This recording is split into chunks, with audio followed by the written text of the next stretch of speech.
Good morning, good afternoon, and good day. Welcome to this last presentation for the PECB Insights Summit. I'm just going to adjust my screen.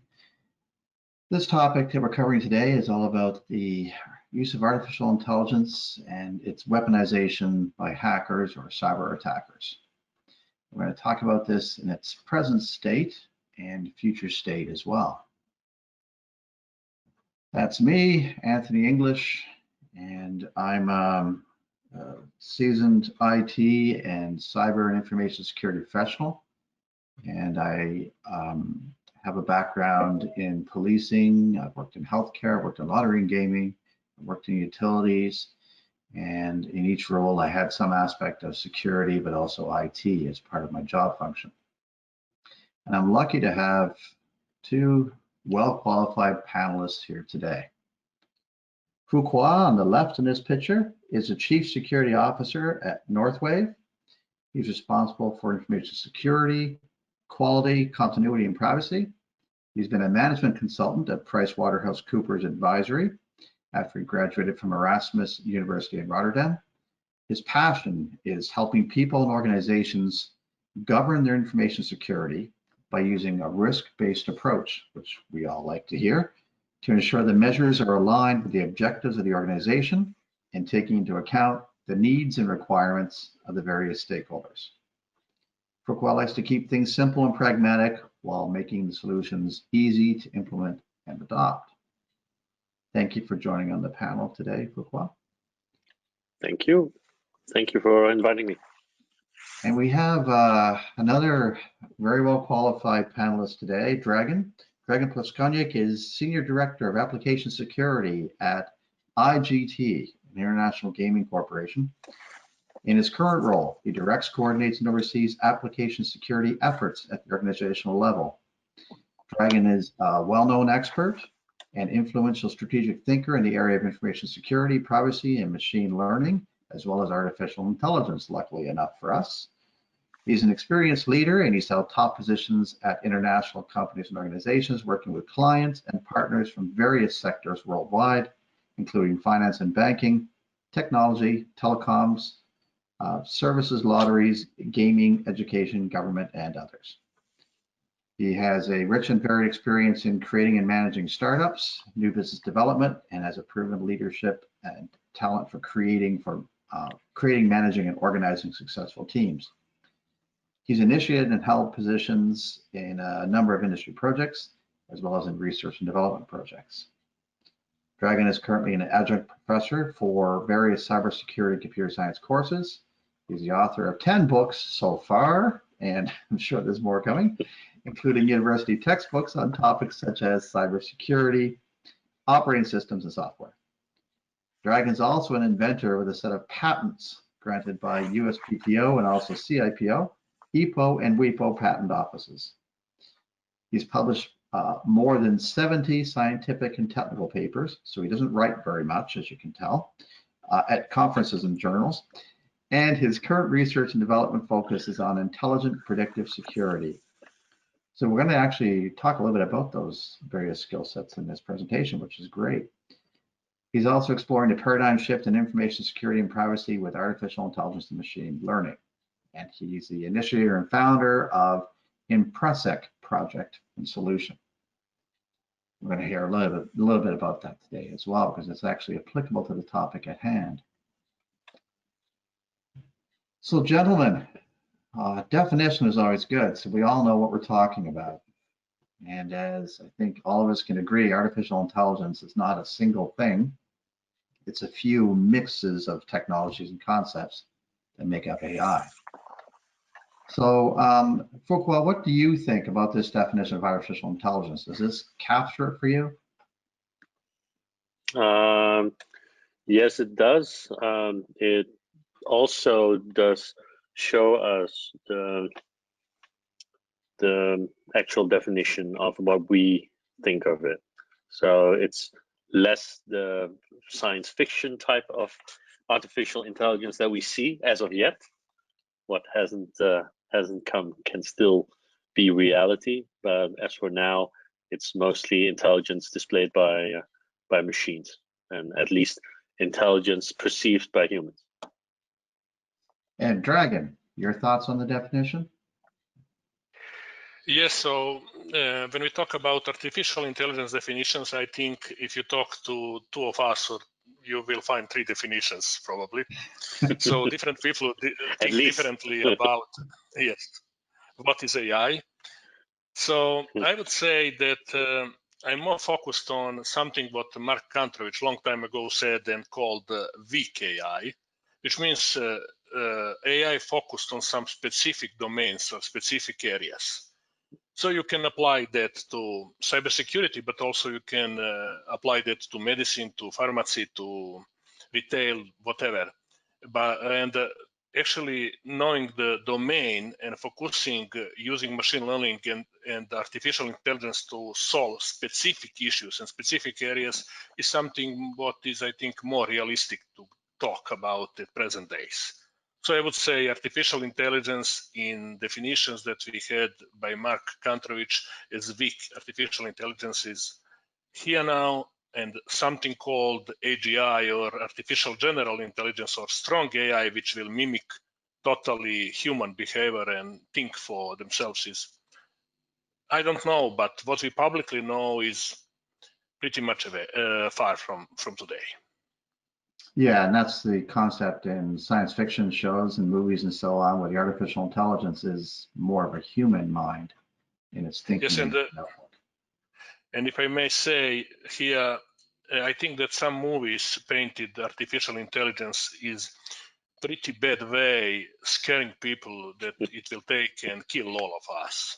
So hence the scary robots on this slide.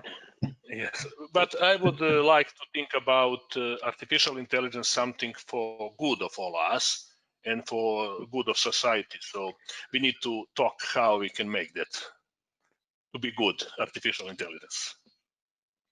Yeah, and maybe adding on to that, we also noticed that when we talk about artificial intelligence, we are talking about machines mimicking intelligence of human beings. But that actually the assumption then is that human beings are the most intelligent. So there's a bit of hubris there. Yes, so there could be a moment in time that the intelligence that a machine shows could actually exceed what we would perceive as intelligence as human beings. But that may take us to a very philosophical kind of discussion. Yeah, we may not even recognize that as an intelligence, exactly. And maybe beyond our comprehension. That's great. So I've put all those thoughts together, condensed some things down into a small diagram here, but we haven't touched on that topic of deep learning versus machine learning versus AI really. There is a difference between these three constructs, right? Yes. So of the three levels, obviously what people are thinking of as artificial intelligence is what we were just talking about, intelligent robots at some point, or entities that are artificial that can think like humans, versus machine learning and deep learning, which are not completely new concepts. They have been around for a little while. So some examples of AI in use today, and you'll see in that little photo down in the bottom right corner, that's an AI-powered fighter jet that the US put together and recently put it up against a human-powered fighter jet, and the human lost. So AI in use. Maybe you start with you, Dragon, because I know you're working with some AI concepts in your own area of expertise right now. Some passive or maybe good examples of AI being used. Can you think of anything that relates directly to this information on the screen? Yeah, so some of these examples I typically use as introduction slides for my presentation about three projects that I work which apply machine learning and AI to cybersecurity. And I will mention a bit more about these projects later on if you allow me. And I usually talking about very focused and some people will say very narrow areas. So, for example, we have different kinds of recommenders. You buying on Amazon and you see that there are pretty precise in recommending you what you have high probability to buy.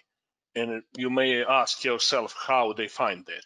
And that goes from kind of statistical probability theory, which is actually based for machine learning and then for AI at current stage. And they can be pretty good in recommending that stuff to you. Also, in gaming industry, game recommenders, and I was part or contributor to a couple of patents in that area, can be very, very precise in telling or recommending you or suggesting you which games you need to play or you would like to play. And I think that also in medicine, I read many articles and I was invited to kind of advise in a couple of projects in regard to that, how to apply machine learning to medical diagnostics. That was very successful. And one interesting area which in relation to medical diagnosis, where we have a lot of data sets are very important for this area, is kind of earthquake prediction. But you don't have enough data, fortunately, because if you have a lot of earthquakes, you will collect a lot of data. But there's some very exotic, I would say, research areas which are done there. Not to mention OCR or speech recognition or some not so good uses of artificial intelligence and machine learning like deepfakes and other things, or attacks on computer systems, which we will also, I think, talk later on in this panel. Yeah, so good points. And the topic of recommended shopping options actually made the news this week in response to Black Friday shopping coming up and holiday shopping coming up.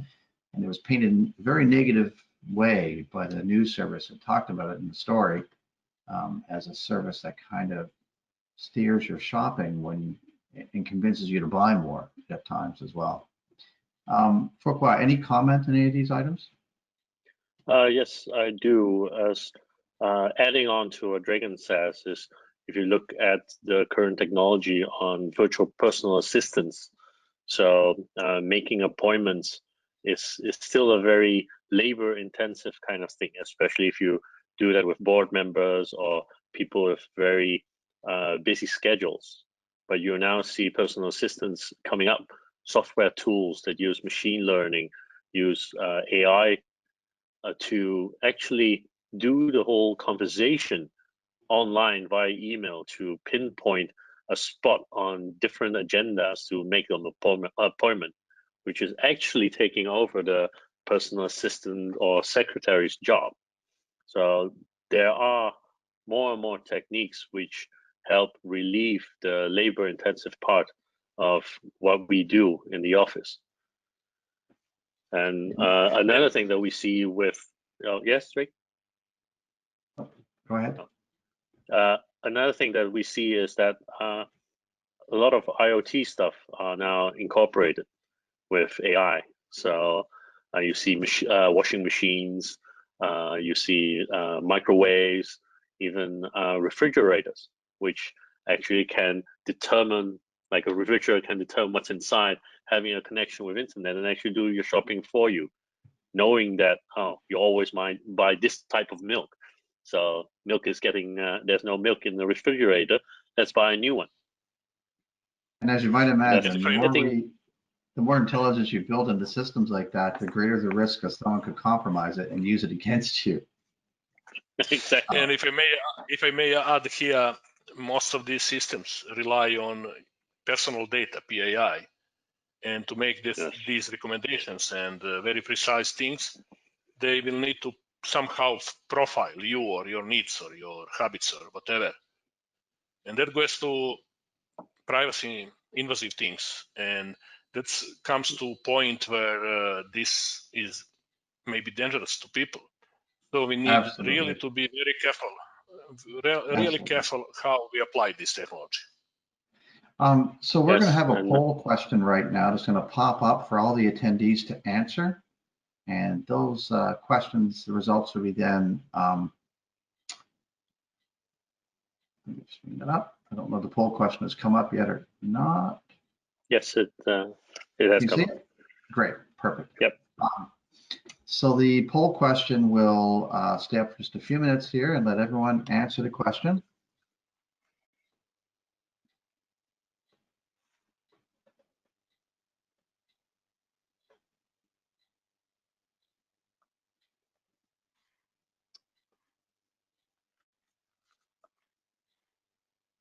Okay. Now my view has changed a bit, so I'm going to ask, has the poll question disappeared yet? Now you have the results. Great, okay. 93% versus 7. So do you want to read that question off to us, Fuqua, since you were the last one to get a chance to talk? Yes. Do you believe the advances in AI could lead to more cybersecurity problems now or in the future? And 93% answered yes, and 7% answered no. So what's your opinion on that, Dragan and Fuqua? So I'm not so pessimistic as audience, obviously. Why? Because I think that many cybersecurity professionals, including myself, working on solutions based on machine learning and, let's say, AI. I'm pretty kind of reluctant to use term AI because I think it's somewhat farther than the machine learning. So we are working on solutions based on machine learning. However, we already see that malicious people, usually people say hackers, but hackers can have positive or negative way, depends on how you perspective.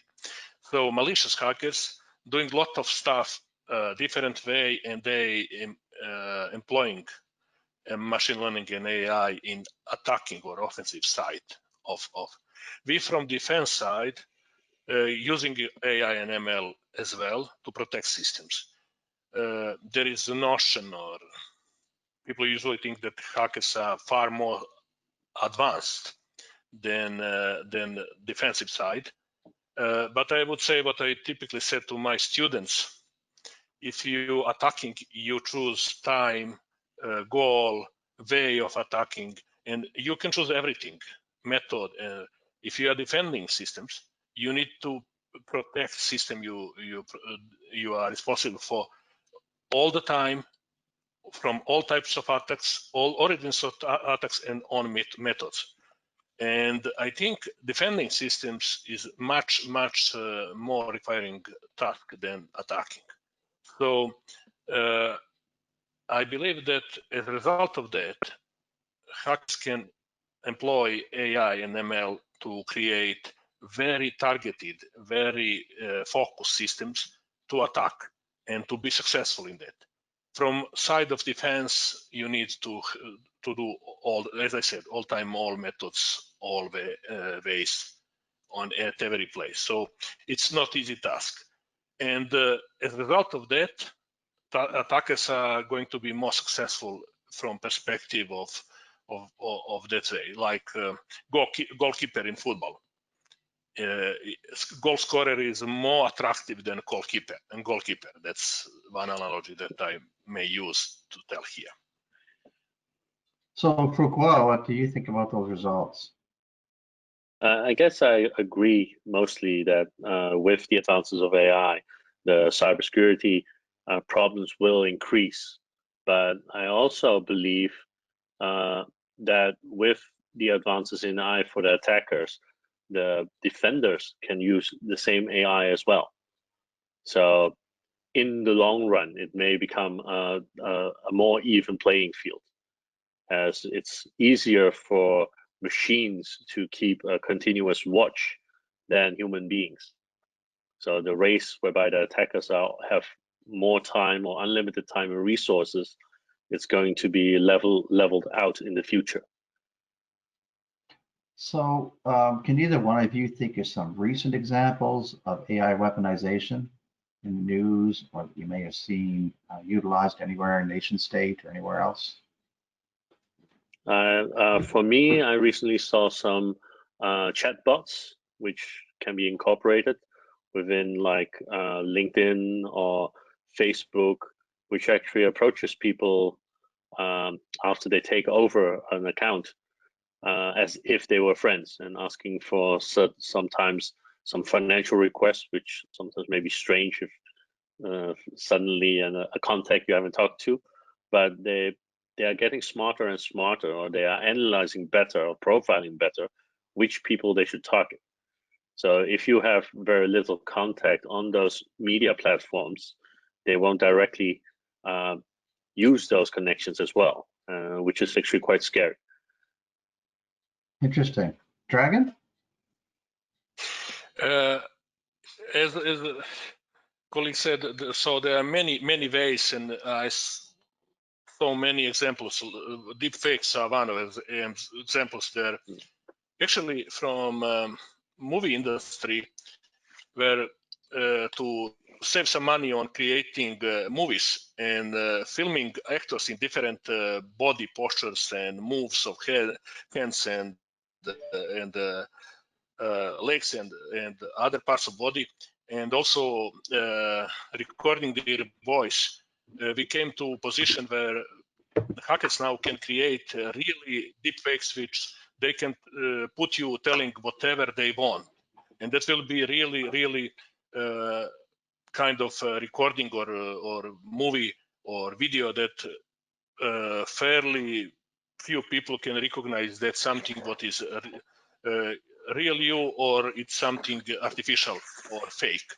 And that's really one dangerous thing that I saw. Also, they can mimic voice, saying whatever they want to say. So you can call you with voice, so your CEO and tell you to pay some money to some account. And that's kind of a business voice compromise, or whatever is that called. Another thing that I saw in area I work in is data poisoning. Actually, we all use data sets, Right.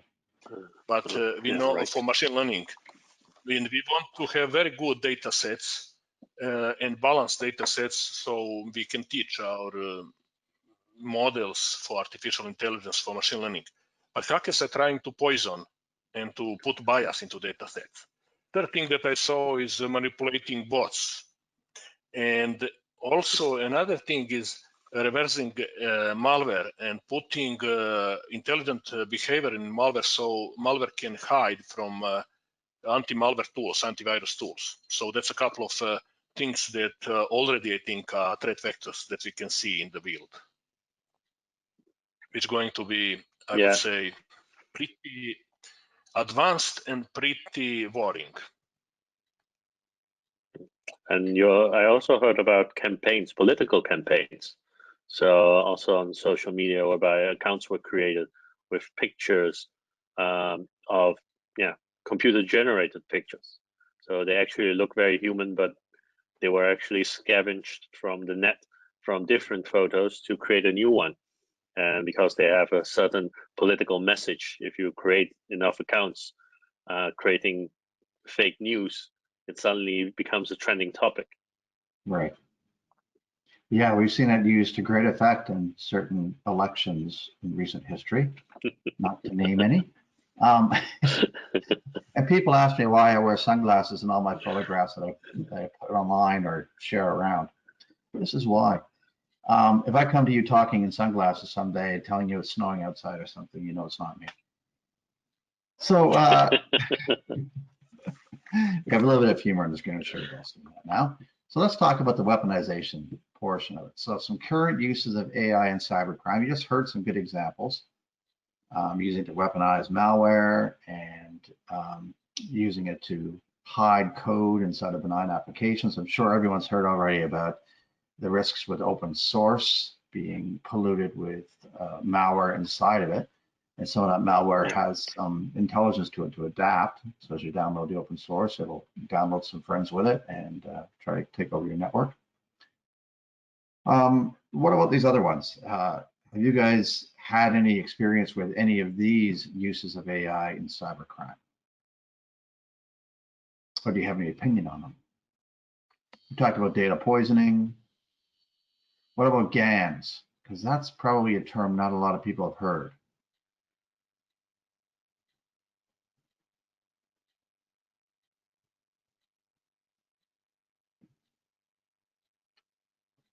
Dragon, are you there? So I can say that I read in different magazines or journals, scientific papers, or even in the regular media about different types of current uses of AI in cybercrime. Some proof of concept, some real cases.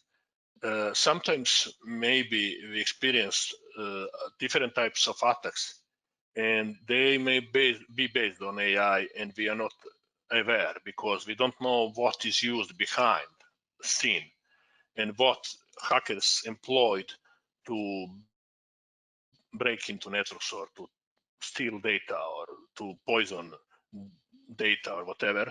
But later on, we can learn that it was real AI usage.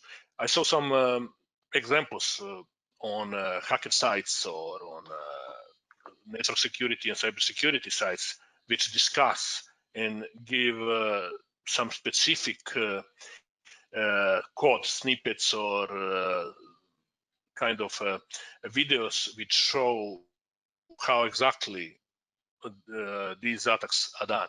And to be honest, it's pretty scary when you see what can be done in very short period of time, like breaking passwords in very fast way, in matter of seconds, even you think you have a very strong password, or entering the systems based on submitting malware or malicious code that can hide and can evolve during the time and will not leave any tracks in system. It will delete everything behind it. So there are really examples of that. One of first probably which I heard about and somehow saw about is breaking captcha. Hackers use that. For example, we had kind of some letters which are not in regular but distorted. Now with AI, they can recognize what is there. So typical old good captcha is not valid anymore. So it is improved now on many sites. And that's, I think, one of first examples where AI was, or machine learning was used to actually break two systems. And then it went further to cracking password, and it went further to intrusion of system, exfiltration of data, changing data, or as we said, poisoning of data or poisoning of data sets. So it was really, really interesting, kind of putting bias in system where bias is not, and always I think usually bias is not good, and they put bias in your system. Your system work differently or work wrong. So that are some examples from theory, and some not just theory. Maybe going back to the GANs we talked about. I talked about creating images. That's what GANs actually do. They are generative models which can create new data sets. Normally we do that for training, but if you can combine it with a discriminator. So when I was talking about photographs of human faces, so actually it has generative models to create new photographs of beings that are not real humans. And if you combine it with a discriminator to test what it creates to being true or false, actually it learns how to make the most real-like human faces as possible. And with those, you can create accounts, fake accounts to commit fraud or try to steal money from people. Yeah, and there's a few apps you can get on mobile devices to do this as kind of a fun thing. You can insert yourself in famous movie scenes, for example, and it looks quite real. Exactly. So this it looks isn't too real. Yeah, it isn't far-fetched technology. It's happening. As we all know, the dark web and cybercrime networks do a lot of work to host automated systems and automated tool sets that you can download for your own cyber attacks. You can rent them, buy them, you can have someone else run them for you. I'm certain AI, when it gets into a larger usage in that criminal activity market, I'm certain it'll be hosted in an environment like that to start to help run the engine for the attacker. There's some impacts that's listed here, though, of AI on cybercrime. There is obviously a way it can be used to help fight, as well as used to launch attacks. So, Fuqua, we'll start with you. You want to speak to this slide? Yes. So what you see is that the amount of attacks are increasing. So the amount of manpower you actually need to be able to monitor all those attacks coming to you is going to be nearly impossible, or it's going to be impossible for a human being to do that. Otherwise, the whole world will probably be staring at screens to see what's happening on the internet. And that's why we need machine learning, we need AI to help us reduce or deduce to a certain set which can be analyzed by human beings.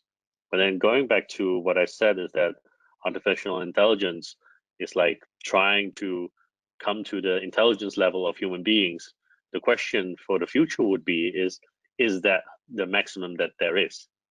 So what we are doing now is trying to reduce the amount of events or alarms so that human beings can look at it. But will there be a point that maybe the machine can actually do it better than human beings in analyzing those events or alarms? Right. I'm just trying to fix our slideshow presentation here. My apologies. Yeah, I see. I just noticed maybe it wasn't does Dragon have any remarks on that? Maybe I think I would agree with you, and maybe to add one thing, that it's technology against technology, and I think finding solution in technology for this technology problem will be a never-ending story. So how you can distinguish a couple of bits from one side to a couple of bits from another side. And one thing that comes in play here is not technology, but actually legal side of systems and regulations. Mm-hmm. And the second thing is ethics or moral. Some psychology and sociology, social sciences, etc. And from a legal point of view, what they said, it needs to be regulated, but regulations can lead to limitation of innovation and can slow down technology advances. From one side. Another side, it can actually regulation of nuclear weapons helped to save world from the very dangerous events. So AI, some people classify as something what can be dangerous for society. And the big question is when regulation and which level of regulation and transparency in development of AI can be employed, and what is right balance and how to strike that right balance. There is one book, a good book, Life 4.0, which tells story about that. In one scenario, some company or some group of people can create AI, and that rest of the world won't be aware of that. And we today think there is no AI in real world, but just a very focused, narrow implementation. But what if some group of people, some companies, someone who is very clever or have a lot of resources create real AI and has that as something what can use to rule the world? So that's open question, and I think there is huge discussion and fight between very famous people like Elon Musk, like Bill Gates, like many others about that. I wouldn't go that way, and they are much more clever than me, so they probably know that better and have much more money, so they know what's going on there. But thinking from a perspective of small regular person, someone somewhat interested in this, thinking sometime, oh, what is going on to happen, and what our future generations will need to live in. So should we do something today, or should we do something in a couple of years or in a couple of decades? And what is the future, actually? That can be a question that we may try to answer. Yeah, and maybe what we also are seeing is that technology is going to decide at one point in the future on human lives. So we see that technology, also AI, decision making is being done by machines, and we are seeing that incorporated more and more devices that we have. And if you look at our critical infrastructure, more and more will be decided actually by the machines instead of by the human beings. So when will there be a point, or will we allow that point that a machine can actually decide that one life is more important than 10 or 20? Or will it always make a calculated decision? Oh, yeah, 10 lives is more than one, so I'll save the 10 lives and I'll forget the one. And if I'm using AI in cybercrime, then I'm probably not even caring about that yet. Exactly. So if you attack critical infrastructure, you actually ensure the power goes down and hospitals don't have power. Yeah, probably the AI or the hacker, the attacker, actually doesn't know that. He only knows he has a city in his grips and he wants money from that city. Yes. Yeah, and that's exactly what's happening. We're seeing it. Maybe one thing that exactly. One thing that I may add here, usually when we talk about AI, we think it's something what will come in point of singularity and it will be ill with bad intentions. But why we don't think that maybe AI can have good intentions and maybe fix some bad habits that we as human people have? Maybe and there are not the best measures, ones in this world. There are people developing measures to try to make that happen. The ISO standards body, for example, the iOS is building some standards for AI, and they include ethics in that set of standards as well. And then I did see a few weeks ago too that the US government, their military has released guidance on the use of AI for military purposes. Now, it's not saying they're not going to, but it certainly tells that nation states are using AI as well, or relying on AI technologies for their future evolution of warfare. That being the case, obviously, cyber criminals will take advantage of any of that technology they can. Now, we do have a question here. Given that the cybersecurity industry is facing a widening skills gap, can we reasonably expect investments in intelligent AI cybersecurity systems to increase even more?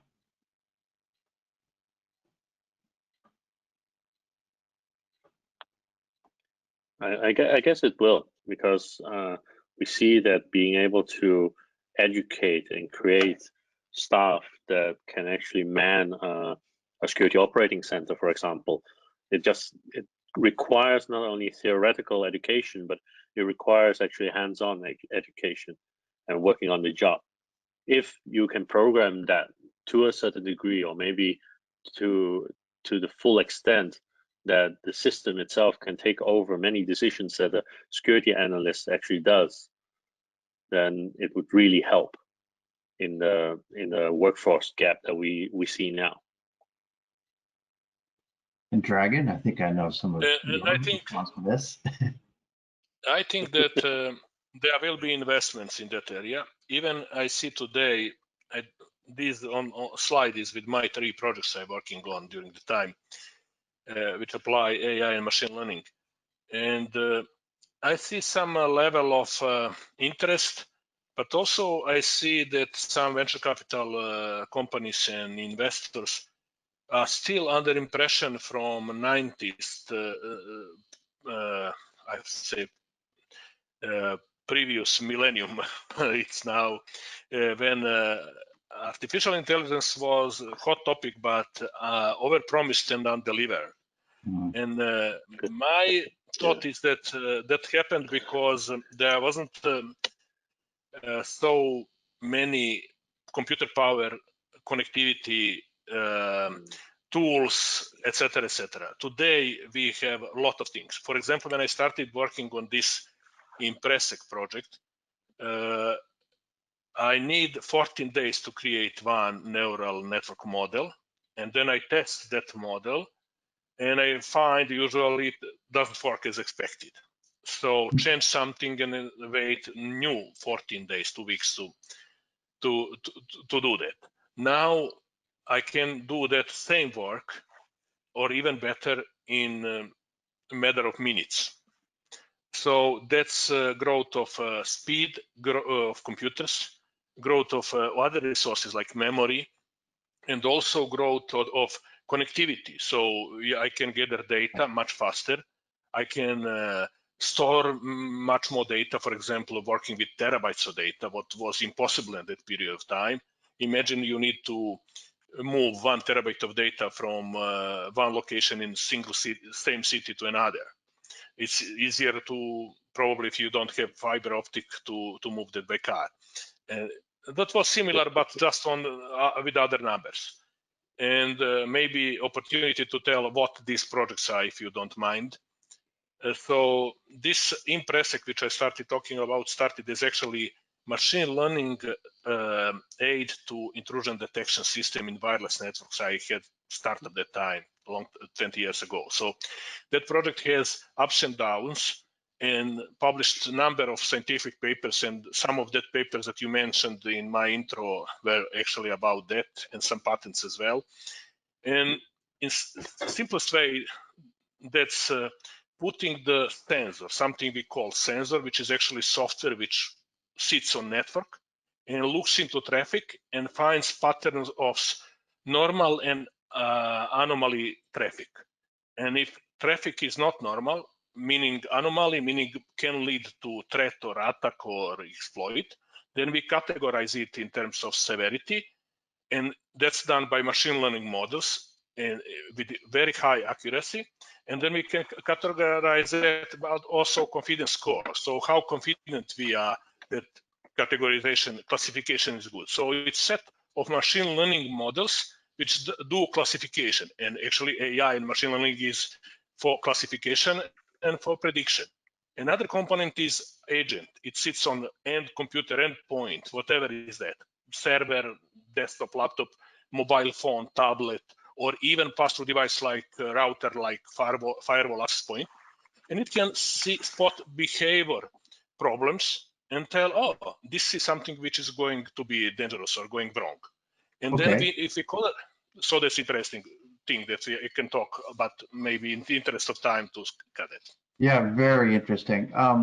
We'll have to close down our session now. Just a quick couple of minutes here to shut it down to 11:45. So just one quick question. Do either of you have a very quick answer to this, a recommended approach in regulating possible implications and problems from AI development? Some recommendations or best practices you think could be applied to keep control of AI? And that's a very paradoxical question, to keep control of AI, as we want to have AI or AI systems evolve themselves. Controlling it feels contradictory. Although I also noticed the fear of having it going out of control, as we see in most science fiction movies. We want to control it. So I guess we'll have to come to a point, like when I'm a father of two daughters. So we have to come to a point that on one hand, you want to learn or teach them what they have to do, what the ethics are, what the borders are, what laws they have to keep. And then at a certain point, we actually have to let them go. And I believe at some time in the future, it will also be for AI. And if we want to have a system that can adapt, that can grow, that can actually think for itself to help better mankind, then we can only control it to a certain point. Right. And we have to trust that the ethics that we built into it, the ways to make choices that we built into it, that they actually stand the proof of time. Right. Dragon, any quick response on that from you? So I will say that some company created a Twitter bot, and quickly that bot, based on machine learning, turned to be abusive and to very, very nasty behavior, and they turned that off. So it learns from people. So we as people actually can kind of direct that development. If machine learning and artificial intelligence will be built by us as people, it will learn from us. And if our behavior is ethical and moral, I think bigger chances are that what we build will be more ethical and more moral. So it needs to be for good of society, as everything what we do in life. And that can be done by technology, but also by psychology, by legal side regulations, and other things. So it's very complex question, and where is the right balance of all of these? It's really not easy to say, and time will tell us. Good answer. Okay, so we'll conclude our session there on that note. There's a lot more we could talk about on this topic. It's quite large and getting bigger every day. But thank you both for participating. Thank you very much. Thank you.